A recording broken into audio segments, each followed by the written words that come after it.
बहना, नहीं बहना, ये क्या करने जा रही हो तुम? इस समय ना तो मैं आपकी बहन हूँ भ्राताश्री, और ना ही हस्तिनापुर की महारानी गांधार नरेश। इस समय मैं एक माता हूँ, एक माता जिसे महादेव से उत्तर चाहिए उसके साथ हुए अन्याय का। और जब तक मुझे वो उत्तर नहीं मिल जाता, आज मुझे कोई नहीं रोक सकता। मूर्खता मत करो बहना। गांधारी, इस भांति अग्नि को आलिंगन देने से कुछ नहीं मिलेगा। इससे पूर्व मेरे आलिंगन में आने को शेष मेरा अंतिम पुत्र भी काल के गाल में समा जाए, महादेव को मेरे प्रश्न का उत्तर देना ही पड़ेगा।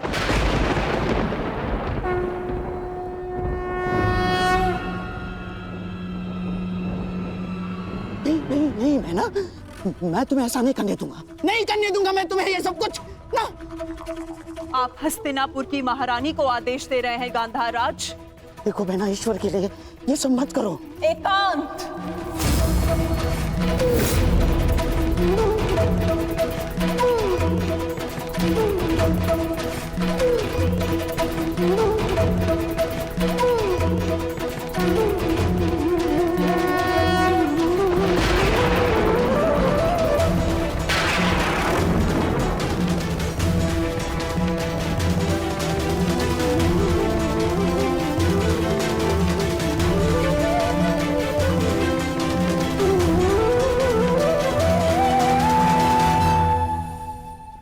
संहार के देव है ना महादेव,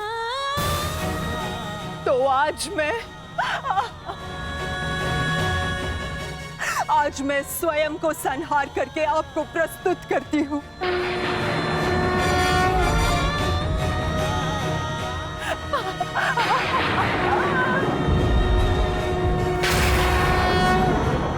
आपने मुझे शतपुत्रवती होने का वरदान दिया था महादेव, परंतु आज मैं आपसे ये जानना चाहती हूँ, क्यों आपने मेरा जीवन अभिशाप बना डाला महादेव?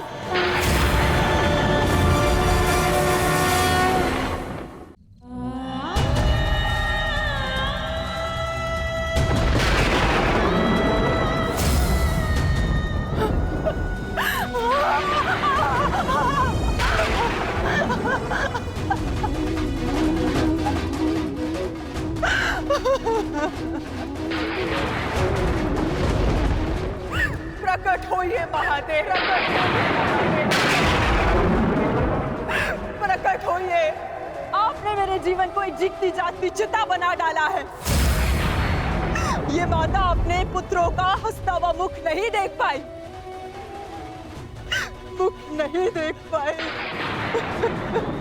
परंतु उनकी चिताओं की अग्नि को अनुभव किया है महादेव।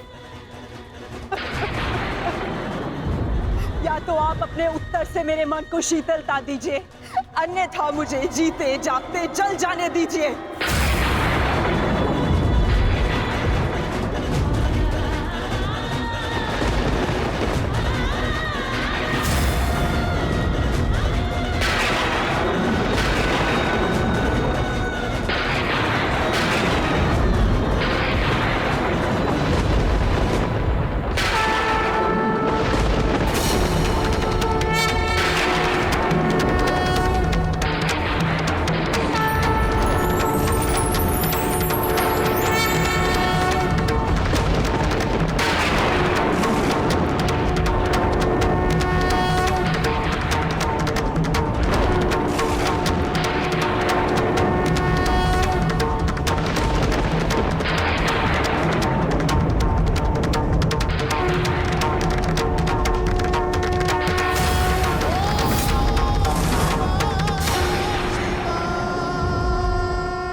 किस प्रश्न ने तुम्हें इतना विचलित कर दिया है गांधारी? अन्याय ने मुझे विचलित किया है महादेव, वो अन्याय जो आपने मेरे साथ किया। मेरे 100 पुत्रों के वरदान को 100 पुत्रों के नाश के अभिशाप में बदल दिया है उन पांडवों ने। बोलिए महादेव, बोलिए, ये कैसी नीति है आपकी? ये तो नियति है गांधारी। हर एक के जन्म के साथ उसकी मृत्यु निर्धारित होती है। उसे लेके मनुष्य विचलित हो सकता है, परंतु ना ही ये अन्याय है और ना ही प्रतिशोध का कारण। नहीं महादेव, मैं ना तो यहाँ प्रतिशोध के लिए आई हूं और ना ही प्रतिकार के लिए। ये एक माता है जो आपके समक्ष खड़ी है, जिसके 99 पुत्रों का निर्दयता से वध कर दिया गया है। उसे केवल एक पुत्र की सुरक्षा चाहिए। मुझे दुर्योधन की मृत्यु नहीं देखनी है। आपका वरदान झूठा नहीं होना चाहिए महादेव। जिसे आपने 100 पुत्र होने का वरदान दिया, वो निसंतान नहीं मरनी चाहिए महादेव। जो हानि मेरी कोख को अब तक हुई है, उसे मैं सह लूंगी, किंतु मेरा अंतिम शेष पुत्र दुर्योधन, मैं आपसे उसकी सुरक्षा मांगती हूँ महादेव। मेरे पुत्र की रक्षा कीजिए महादेव। उसे भीम के प्रहार से बचा लीजिए। पांडवों को अस्त्र देने वाले महादेव, यदि आज मेरे पुत्र को ढाल नहीं देंगे तो मैं स्वयं आज अपने प्राण उसके लिए समर्पित कर दूंगी।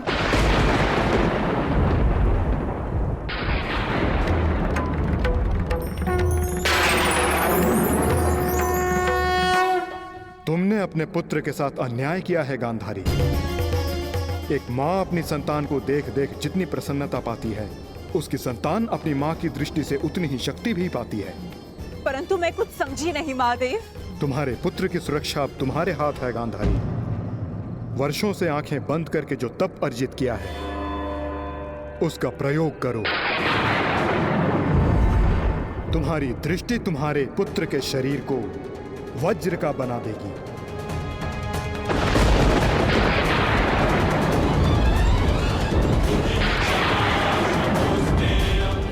वो वज्र जिसे किसी का प्रहार नहीं तोड़ पाएगा।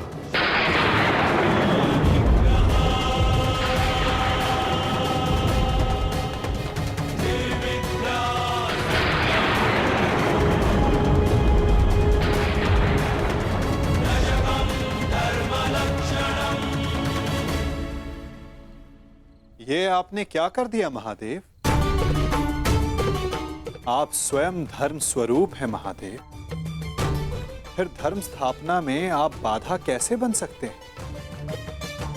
धर्म स्थापना के लिए दुर्योधन का नाश आवश्यक है महादेव, और आपने दुर्योधन को अटूट ढाल दे दी। मैंने वही किया जो परिस्थिति के अनुकूल था। परंतु नियति के लिए तो प्रतिकूल था ना भोलेनाथ। मेरा परम भक्त यदि मुझसे कुछ मांगता है तो मैं उसे मना नहीं कर सकता माधव। ये तो आप जानते हैं। मानता हूं इसके कारण बार बार आपके समक्ष समस्याएं उत्पन्न होती हैं, परंतु मुझे विश्वास है कि हर बार की भांति इस बार भी नारायण इस समस्या का हल निकाल ही लेंगे। मैं अपनी व्यवस्था से बंधा था, परंतु आप अपना कार्य पूर्ण करने के लिए स्वतंत्र हैं।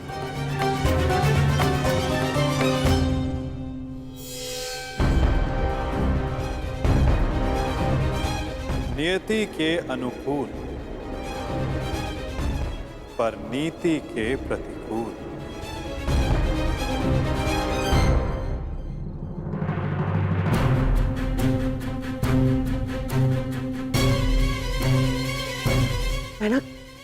मैना क्या हुआ? महादेव ने दर्शन दिए? मैना बता। गांधारी,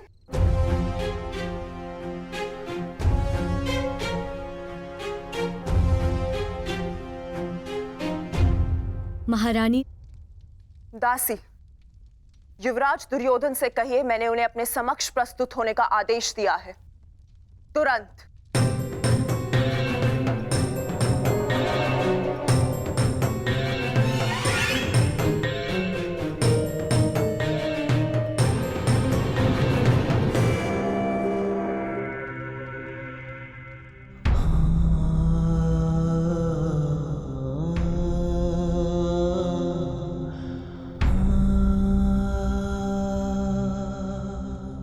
तुम्हारी मृत्यु का प्रतिकार मैं एक एक से लूंगा मित्र, और पांडवों को छोड़ूंगा नहीं। उन्हें तुम्हारे साथ किए गए अन्याय का प्रतिकार चुकाना होगा मित्र।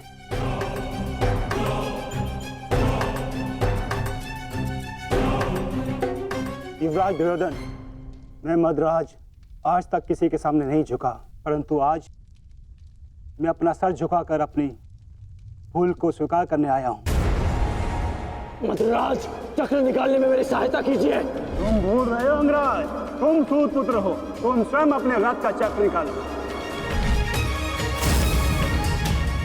मद्राज, मुझे मेरा विजय धनुष दीजिए। नहीं अंगराज, मैं तुम्हारी आज्ञा का पालन नहीं करूंगा।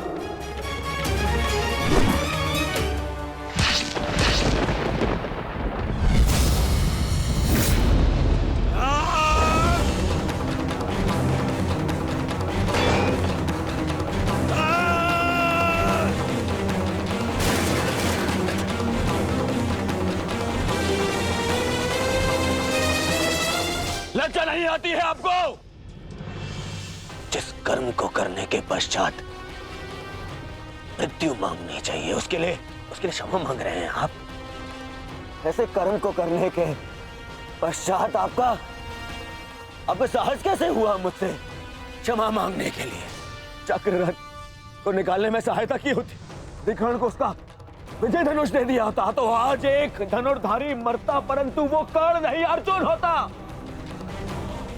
आपने अपनी व्यक्तिगत शत्रुता मिटाने के लिए एक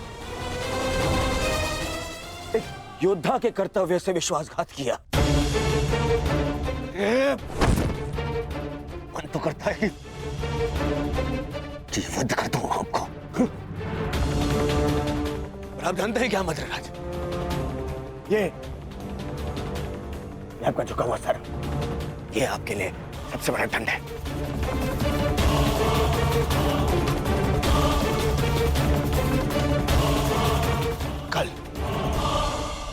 कल प्रातः काल सूर्योदय से पूर्व आप युद्ध भूमि से अस्त हो जाएंगे। मैं आपका मुख नहीं देखना चाहता।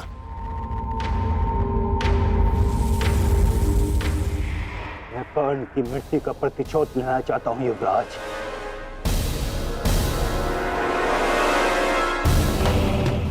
आप लेंगे प्रतिशोध, मैं लूंगा प्रतिशोध, और उसके लिए मुझे आपकी आवश्यकता नहीं है। प्रतिशोध लेंगे। किंतु मुझे पश्चाताप के अवसर की आवश्यकता है युवराज। मैं आपको निराश नहीं होने दूंगा। महारथी कर्ण का सारथी बनकर जो मैं नहीं कर सका वो मैं अब करूंगा, अपने कर्तव्य का पालन। युवराज की जय हो। महारानी ने आपको इसी समय अपने कक्ष में प्रस्तुत होने का आदेश दिया है।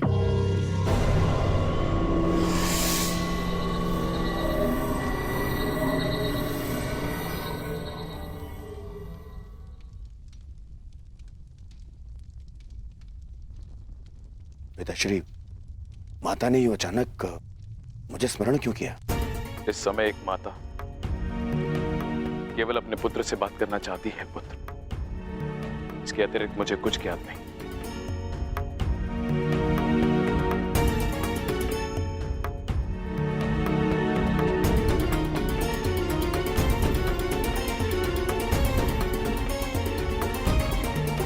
प्रणिपात माता, आपने मुझे स्मरण किया।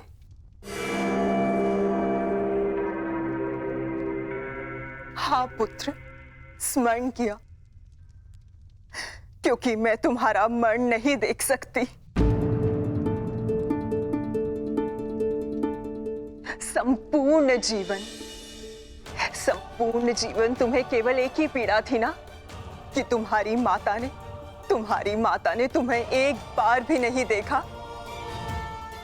स्मरण है दुर्योधन, युद्ध प्रारंभ होने से पूर्व तुमने कहा था, युद्ध से पूर्व एक बार, बस एक बार मुझे अपनी दृष्टि से देख लीजिए माता। आज मैं अपनी और तुम्हारी इच्छा पूर्ण करना चाहती हूं दुर्योधन। आज मैं तुम्हें देखना चाहती हूँ पुत्र। सच माता, किंतु माता, अब जो मैं करने जा रही हूँ उसके पश्चात तुम युद्ध जीतो या ना जीतो, परंतु मेरी ममता हार से बच जाएगी। मैं कुछ समझा नहीं माता। अब मैं तुम्हें जो कहने जा रही हूँ पुत्र, उसे ध्यानपूर्वक सुनना और आज्ञा अनुसार ही पालन करना।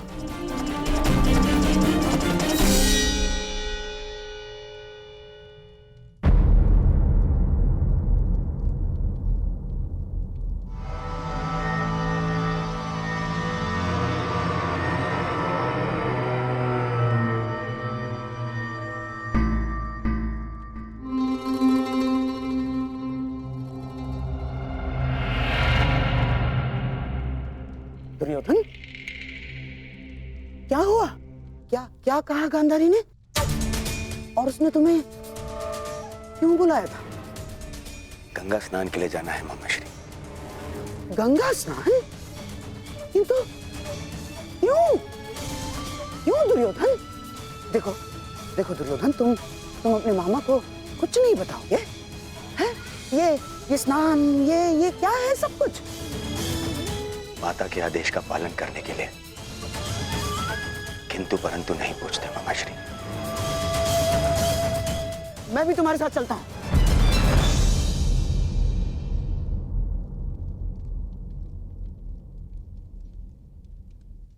नहीं मामाश्री,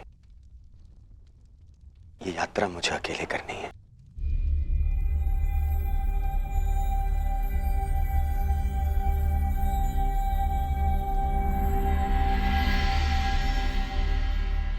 आइए आप सब भोजन ग्रहण कर लीजिए।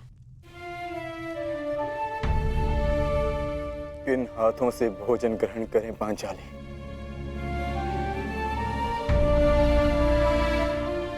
इन हाथों से जो अपने ज्येष्ठ के रक्त से रंगे हुए हैं।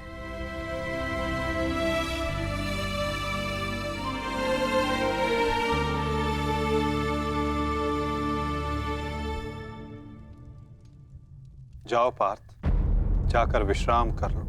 कल प्रातः पुनः युद्ध प्रारंभ होगा और उस युद्ध के लिए सज्ज रहना होगा तुम्हें।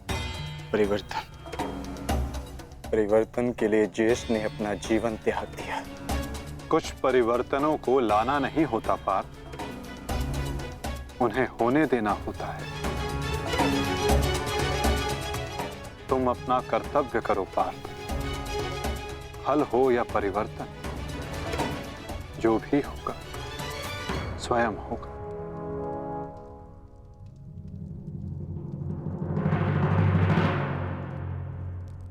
आप कहां जा रहे हैं माधव? कुछ परिवर्तन ऐसे होते हैं पार्थ, जिनमें सहायता करना धर्म होता है और कुछ ऐसे जिनमें बाधा डालना आवश्यक। मैं समझा नहीं माता। समझने की आवश्यकता भी नहीं है पार्थ।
मैं यहां से चलकर जाऊंगा।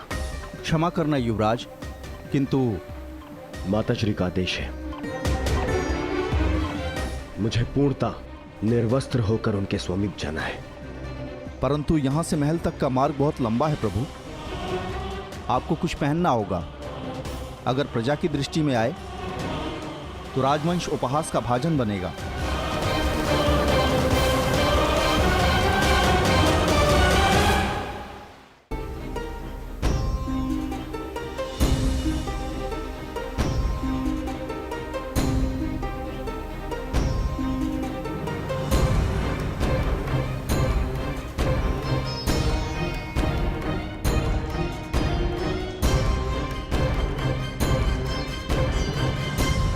अपने पिता का आदेश नहीं मानता, बहुत बड़ा बुद्धिमान समझता है अपने आप को।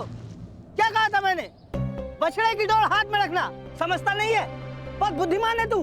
क्या समझाया था मैंने? क्या कहा था मैंने? क्या पूछ रहा हूँ मैं? क्या समझाया था मैंने? ये क्या कर रहे हो? क्यों इस बालक को कष्ट पहुंचा रहे हो? अब तुम कौन हो हमारे बीच में आने वाले? ये मेरा पुत्र है, मैं जो चाहे इसके साथ वो करूं। तुम हमारे मध्य में आने वाले कौन होते हो? मैं हस्तिनापुर का युवराज हूँ। क्षमा करिए युवराज, मैंने आपको पहचाना नहीं, परंतु वास्तविकता ये है कि इसने अपने माता पिता के आदेश का पालन ही नहीं किया। मैंने इसे बताया था, बछड़े की डोर कभी हाथ से मत छोड़ना, सदैव डोर अपने हाथ में ही रखना, परंतु ये नहीं माना। इसने बछड़े की डोर को अपने हाथ से छोड़ दिया और बछड़ा खो गया। अब आप ही बताइए मैं क्या करूं? परंतु आप इस भांति अर्धनग्न अवस्था में। मेरी माता का आदेश है। देख, सीख इनसे कुछ। हस्तिनापुर के युवराज होते हुए भी अपने माता पिता के आदेश का अक्षरशः पालन करते हैं। धन्य हैं आप युवराज। माता पिता के आदेश का अक्षरशः पालन करना, माता पिता ने जो भी कहा है, जैसा भी कहा है, उस कार्य को उसी अनुरूप करना कोई आपसे सीखे युवराज। पुत्र, तुम्हारे पिता उचित कह रहे हैं। तुम्हें अपने माता पिता की बात माननी चाहिए।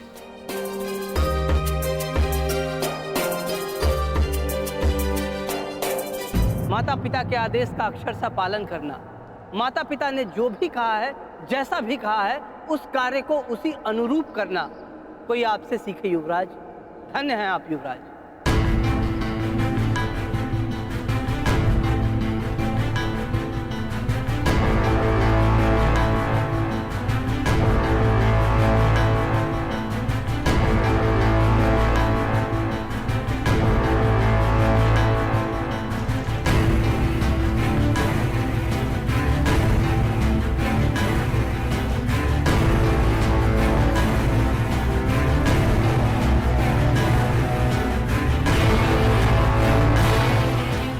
माता के आदेश का पालन कर रहे हो दुर्योधन, परंतु गंगा स्नान के पश्चात यूं वस्त्रहीन क्यों होकर आए हो? माताश्री का आदेश है मामाश्री, निर्वस्त्र होकर आना है। बुद्धिहीन हो दुर्योधन। माता के लिए तो बालक ने गर्दन से नीचे भी वस्त्र ना पहना हो तो वो नग्न कहलाता है।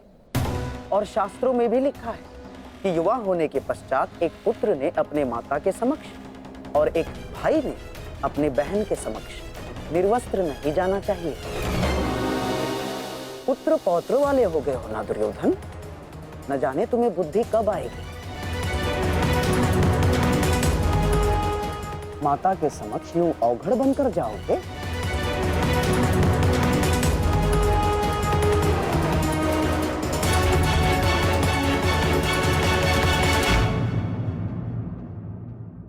वाले हो गए हो ना दुर्योधन, न जाने तुम्हें बुद्धि कब आएगी।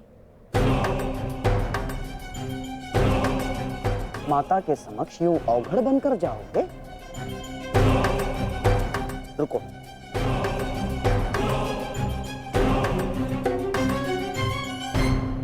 लो, कम से कम इसे अंगवस्त्र बनाकर धारण करो। लो दुर्योधन।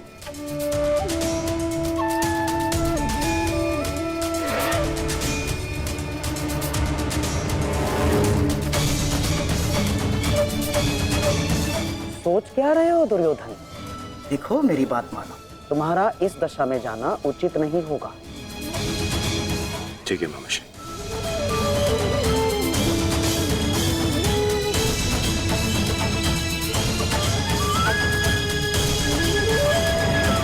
अब जाओ और अपनी माता के आदेश का पालन करो। जाओ।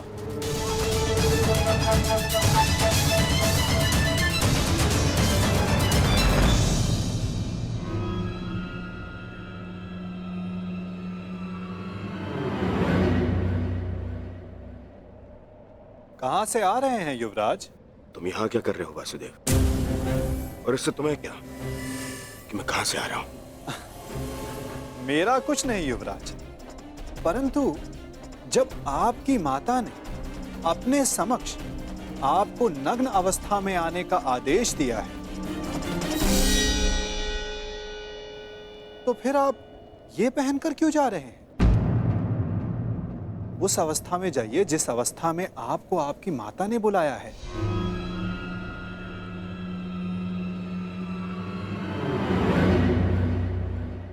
देखिए युवराज, जब माता पिता कोई आदेश दें तो बिना संकोच करे उनके आदेश का पालन करना चाहिए।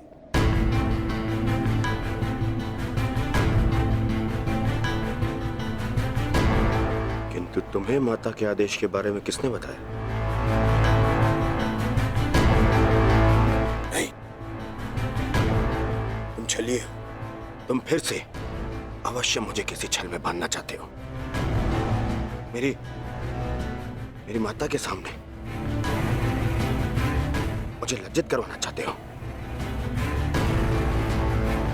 नहीं वासुदेव, नहीं, मैं अब तुम्हारे किसी भी छल में नहीं आने वाला। चले जाओ यहां से। मैं तुम जैसे छलिए की एक बात नहीं मानूंगा।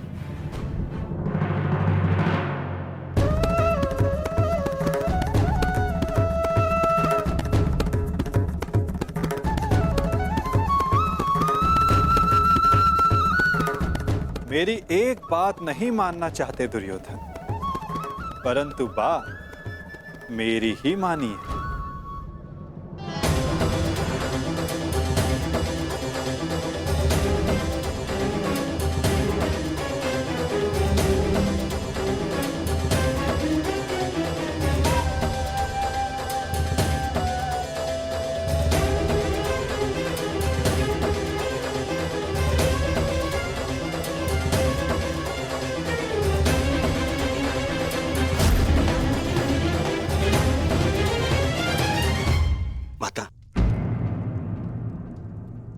मैं आपके आदेश अनुसार गंगा स्नान करके आ गया माता।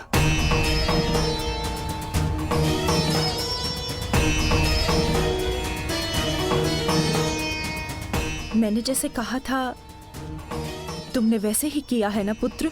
जी माता। तो सज्ज हो जाओ पुत्र। अब मैं तुम्हारे शरीर को वज्र का बनाने जा रही हूं।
संकेत है कि कुछ बड़ा होने जा रहा है गुरुपुत्र।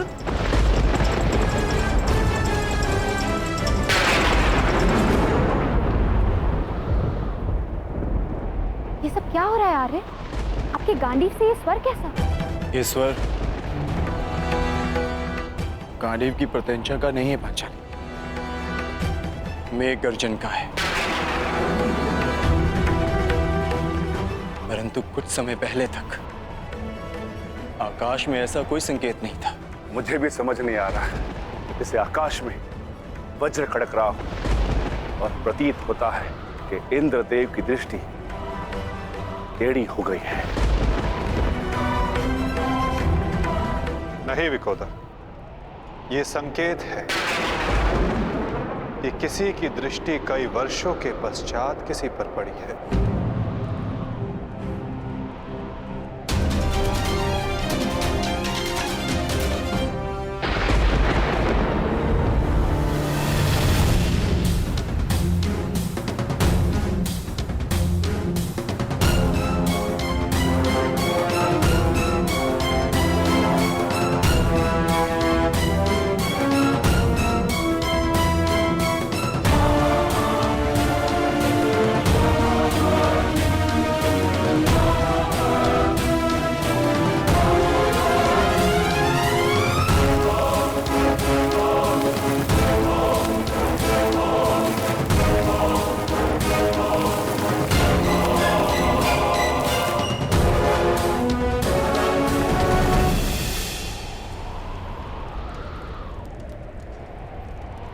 मेरा मंतव्य पूर्ण हुआ पुत्र।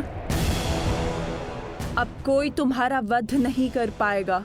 महादेव के आशीर्वाद और मेरे तप के प्रभाव से तुम्हारा संपूर्ण शरीर वज्र का हो गया है, जिसे क्षति पहुंचाना असंभव है।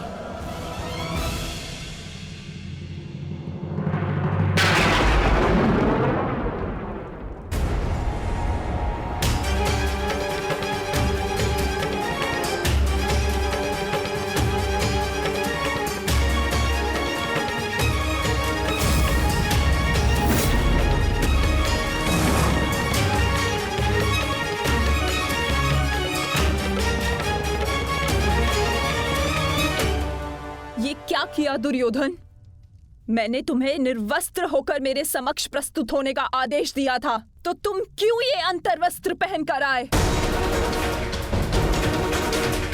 माताश्री, बहना, क्या हुआ? क्या हुआ? क्या हुआ बहना? महादेव के वरदान का उपयोग करने के लिए मैंने दुर्योधन को निर्वस्त्र मेरे समक्ष प्रस्तुत होने का आदेश दिया था, ताकि इसका सारा शरीर वज्र का बन जाए। परंतु ये क्यों किया दुर्योधन? ऐसा क्यों किया?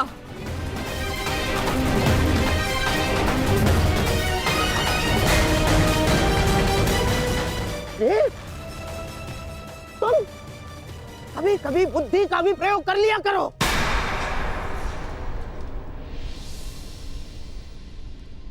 क्या कह रहे हैं मामाश्री?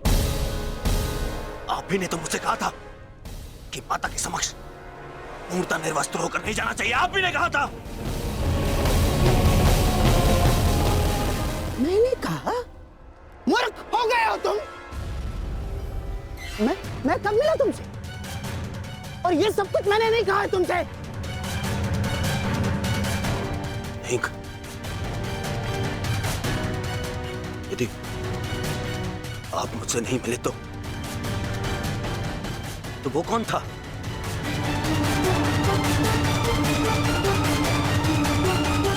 आपके पश्चात मुझे वो छलिया वासुदेव मिला था। वो छलिया कृष्ण।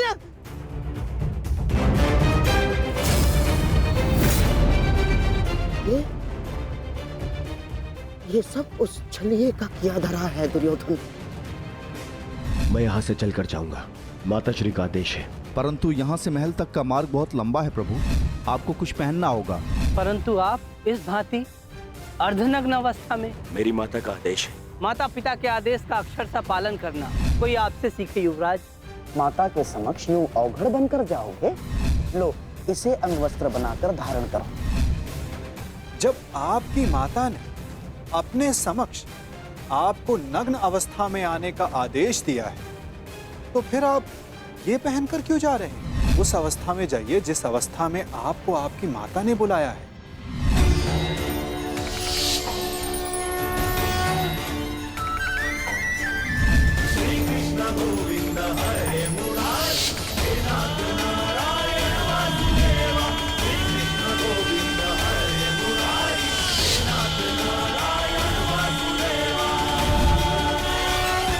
हाँ, ये सब उसी के कारण हुआ है। मैं उसे नहीं छोड़ूंगा, मैं उसे जीवित नहीं छोड़ूंगा, जीवित नहीं छोड़ूंगा मैं उसे। बहना, मुझे ऐसा लगता है कि अभी भी समय शेष है। एक बार मेरे होने वाले सम्राट को पुनः देख लो। दुर्योधन, उतारो तुम्हारी ये अंतर्वस्त्र, उतारो। अरे तुम समझ सकते?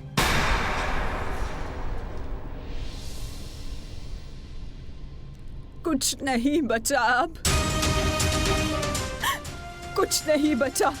वर्षों से संचित किया तप मैंने समाप्त कर दिया है भ्राताश्री।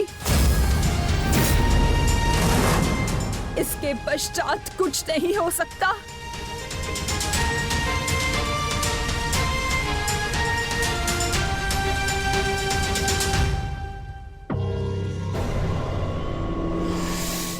माता, मुझे क्षमा कर दीजिए, परंतु जितना आपने दिया वो पर्याप्त है माता। मेरे मित्र का प्रतिशोध लेने के लिए, उन पांडवों का अंत करने के लिए इतना भी पर्याप्त है माता। कमर से ऊपर सब कुछ वज्र का बन गया है माता, और नियम अनुसार भीम कमर से नीचे गदावार नहीं कर सकता।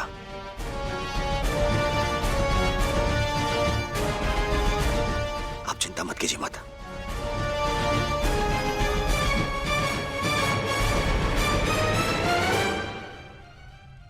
मुझे मेरे युद्ध के लिए सज्ज होना है। मुझे आज्ञा दीजिए माता। मैं वचन देता हूं कि मैं आपके इस आशीर्वाद को व्यर्थ नहीं जाने दूंगा। प्रणिपात माता। विजयी भव पुत्र, अवश्य ही तुम्हारी विजय हो।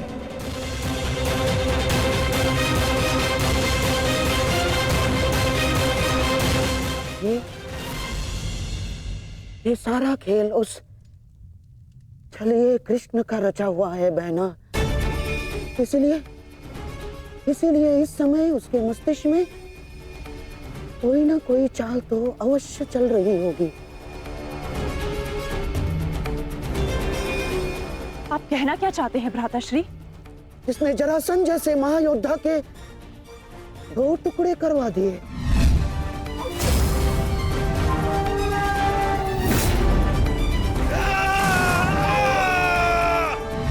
जिसने महामहिम भीष्म को उस शिखंडी का सहारा लेकर शरशैया पर लिटवा दिया,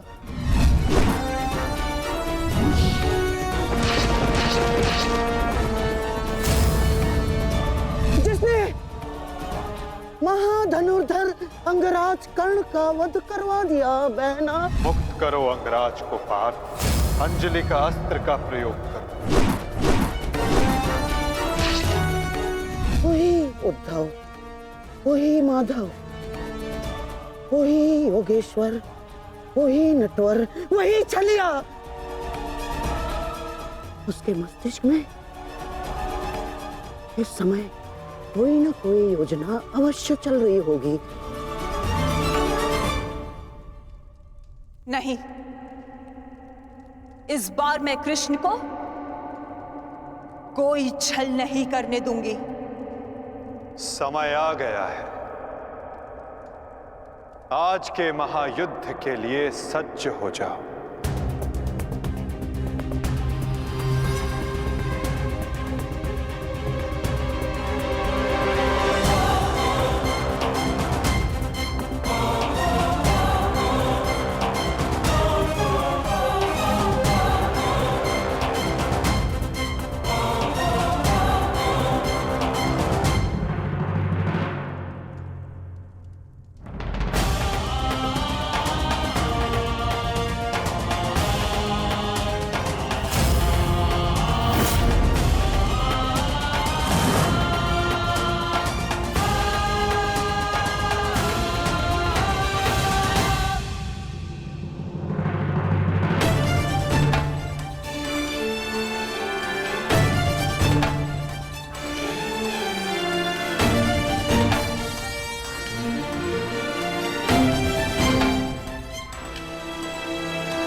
ये गांडीव इतना भारी लग रहा है माधव कि उठा ही नहीं उठ रहा।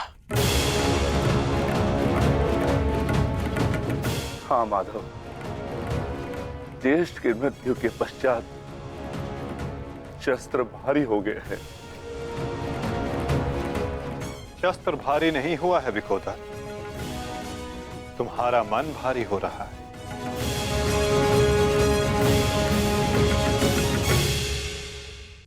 शस्त्र भारी नहीं हुआ है विकोदर, तुम्हारा मन भारी हो रहा है।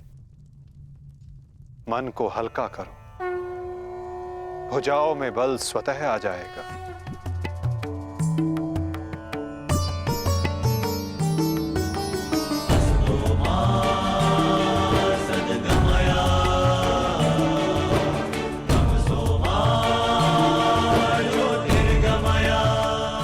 तुम सब अपने ज्येष्ठ कर्ण के लिए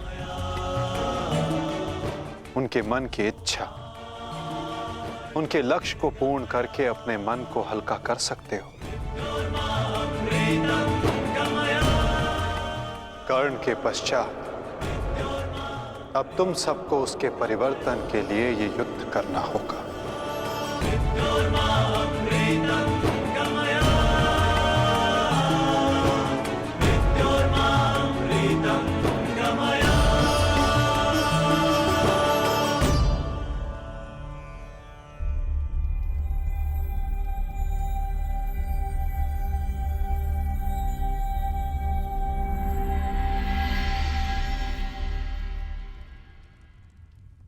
तुम्हारे ज्येष्ठ कर्ण का लक्ष्य उचित था, किंतु मार्ग अनुचित था,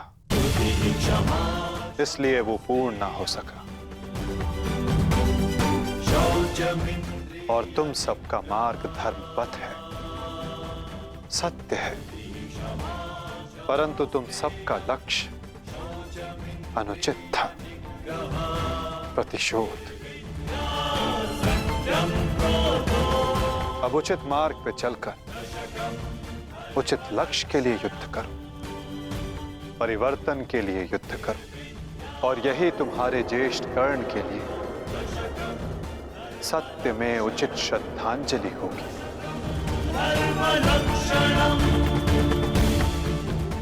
और परिवर्तन तब तक नहीं आ सकेगा जब तक दुर्योधन जीवित है।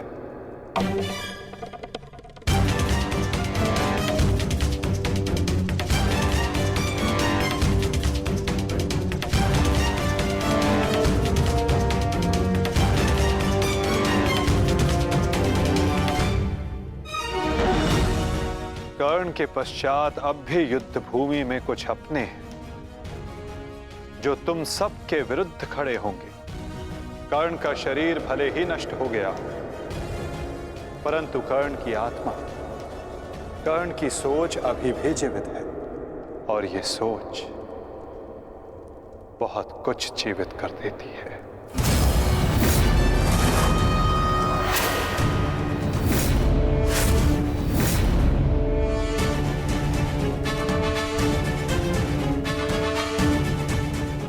युद्ध का 18वां दिन।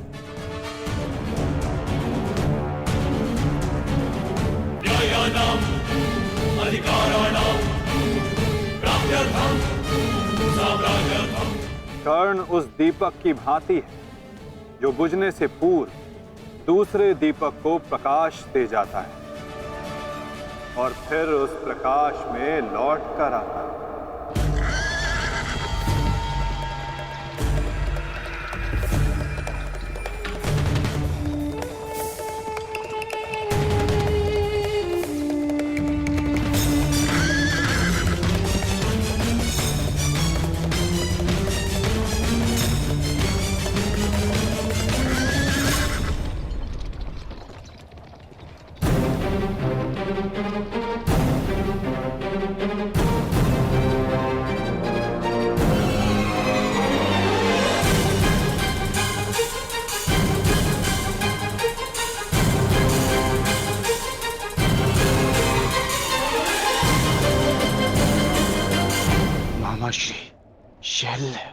कहा था ना पार्थ, इस युद्ध में कुछ और अपने होंगे जो तुम्हारे विरुद्ध खड़े होंगे।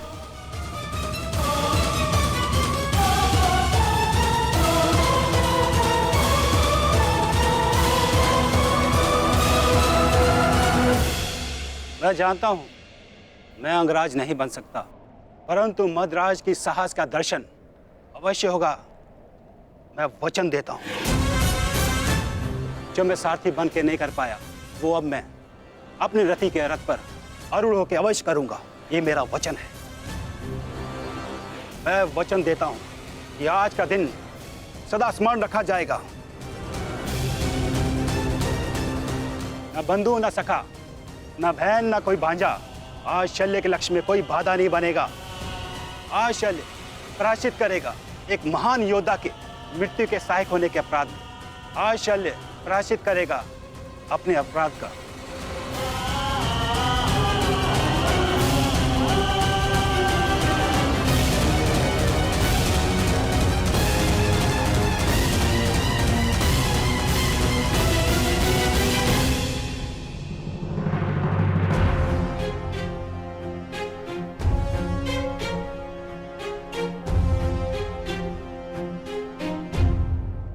यदि ऐसा है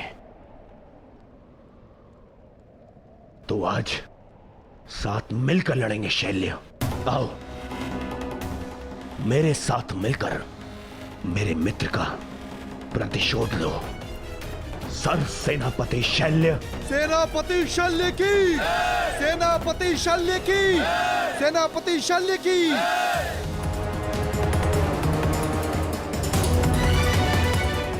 आज तुम बाण होगे और मैं ढाल।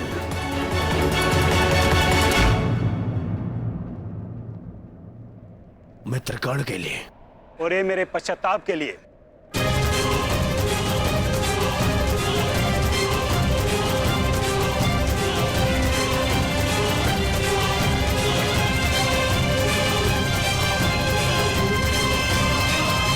आक्रमण! आक्रमण!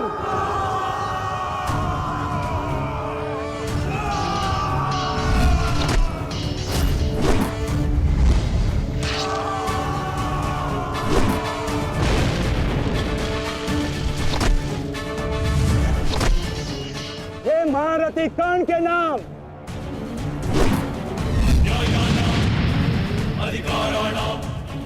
ये मित्र कर्ण के लिए।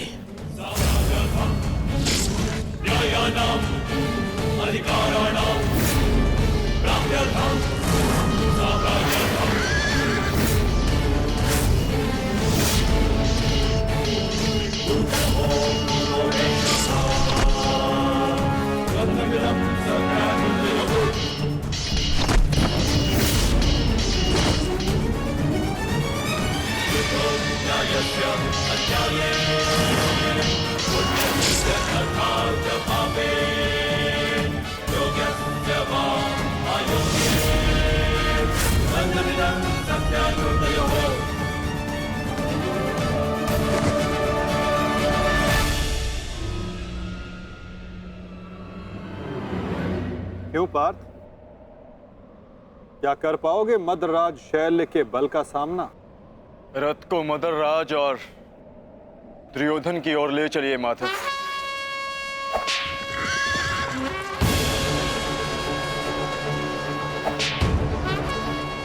आरती उस ओर चलो।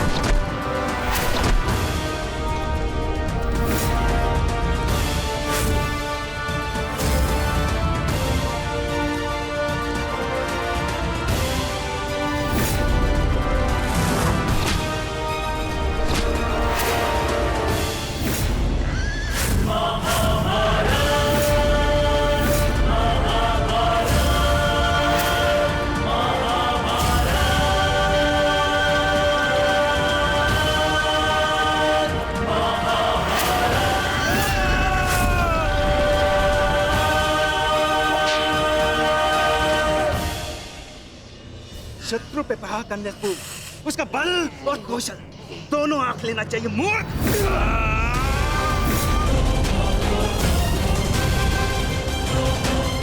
शल्य के समक्ष क्रोध करने वाला आधा बल खो लेता है। इस जोड़ी को ही नहीं, आज मैं दोनों के शरीर को ही तोड़ डालूंगा।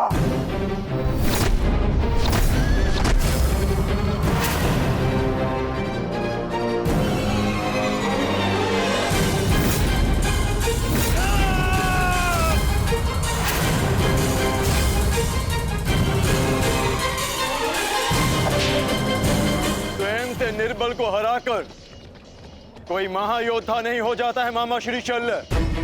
यदि साहस है तो मुझसे द्वंद कीजिए। भांजा कुछ मांगे तो मामा को दे देना चाहिए, ये उसका कर्तव्य है। वो लाड भी जैसे तुम्हारी इच्छा अर्जुन।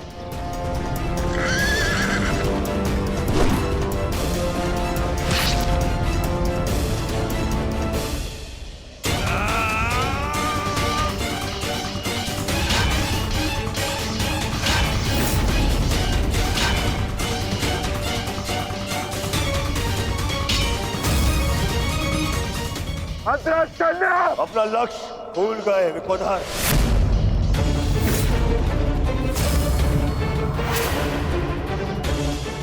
मेरे 99 भाइयों के पश्चात मैं ही तो हूं तुम्हारा लक्ष्य। यार की जब मृत्यु आती है ना तो वो गांव की ओर भागता है। तुम्हें तुम्हारा अंत क्या खींच रहा है दुर्योधन? सावधान दुर्योधन!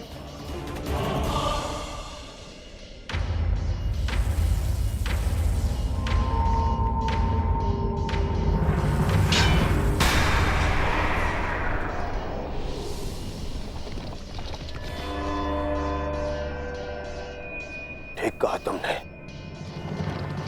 कर लो, अपनी प्रतिज्ञा पूर्ण कर लो। मेरे मस्तक को तोड़ दो, दाहर करो मुझ पर विकोधर।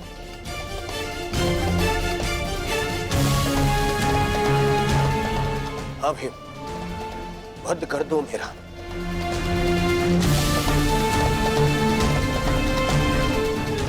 कर लो, अपनी प्रतिज्ञा पूर्ण कर लो। स्मरण करो, वो मैं ही था जिसने सम्राट से भिखारी बना दिया था तुम सबको। स्मरण करो, वो मैं ही था जिसने 12 वर्ष के वनवास में भेज दिया था तुम सबको। वो अज्ञातवास स्मरण करो, वो भी मैं ही था। स्मरण करो, द्रौपदी का वस्त्र हरण, वो भी मैं ही था। और अभिमन्यु का वध, वो भी स्मरण करो, वो भी मैं ही था। मार दो मुझे, अपना प्रतिकार लो, मुझे मार दो। ऐसे भी मेरे 99 भाई और मेरे मित्र के चले जाने के पश्चात अब जीने की इच्छा शेष नहीं है।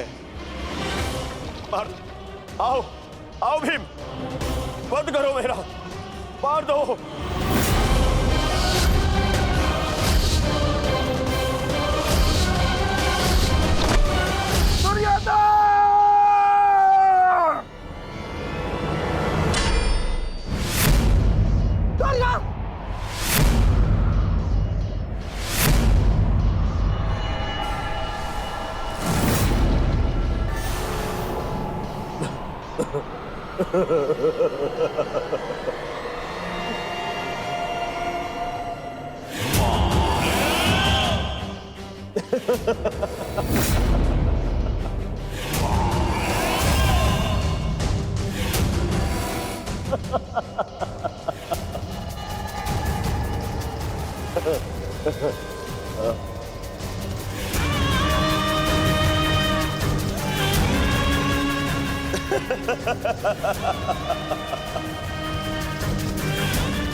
तुमने सुना नहीं भी,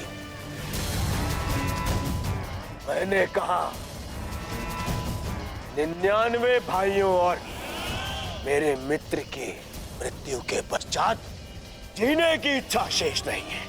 यदि कुछ शेष है तो वो प्रतिकार की कामना, प्रतिशोध की इच्छा। आओ भीम, प्रहार करो मुझ पर। ऐसे ऐसे लोग हैं अपने समस्त परिवार के ऊपर किए गए अपमान का प्रतिशोध। ऐसे लोग हैं, ऐसे करोगे पूर्ण अपनी प्रतिज्ञा। प्यार करो, देखो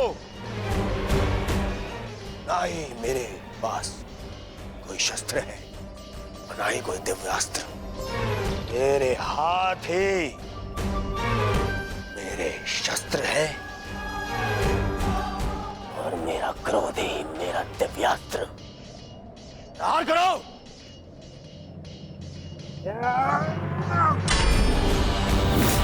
ऐसे नहीं भीम,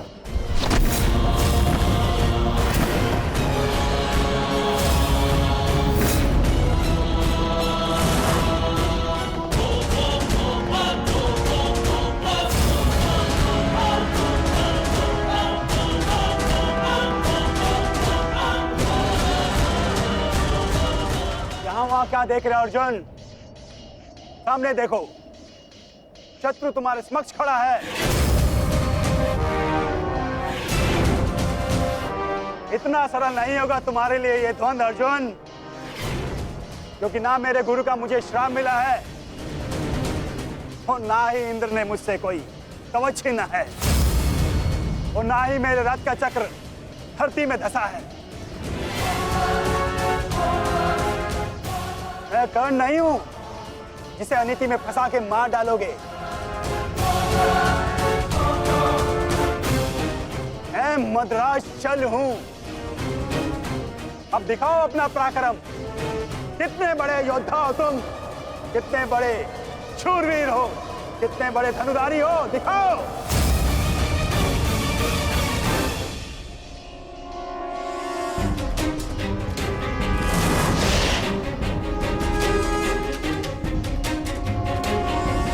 स्मरण रखना पार्थ, कभी कभी क्रोध को अस्त्र बना लेना चाहिए। तुम क्रोध में मत उलझो पार्थ, केवल अपने युद्ध पर अपना ध्यान केंद्रित रखो।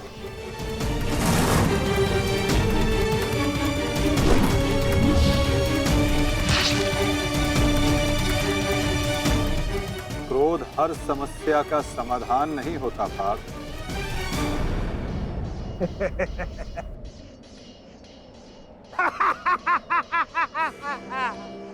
लगता है आचार्य द्रोण ने तुम्हें अधूरी शिक्षा दी है अर्जुन।